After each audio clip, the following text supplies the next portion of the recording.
and we're back to learning HTML, and this time I'm going to show you the time tag. As the name suggests, it's used to define a specific time.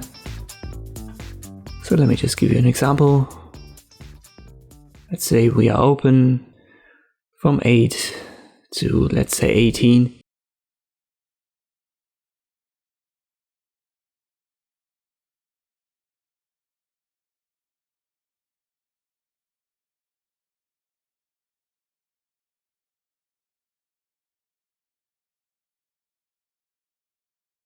And we've got 8 and 18 nested inside of time.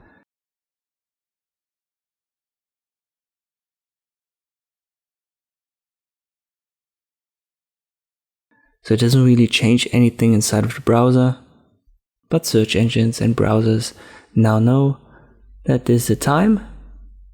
There's a specific attribute for it, which is called datetime.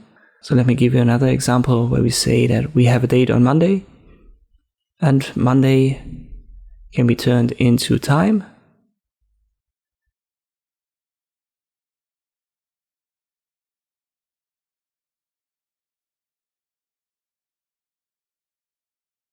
This won't change anything for now, except for that the browser knows that this is the time. And now we add the datetime attribute. And here we set the time specifically so that a machine can read it.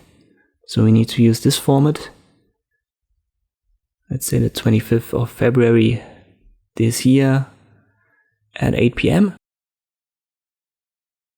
This won't appear in the browser, but number one is search engines now can read this, and the user could also use this information now for his calendar, and it wouldn't just say Monday, it would use this specific machine readable format, and then it's usable for specific calendar apps or something like this.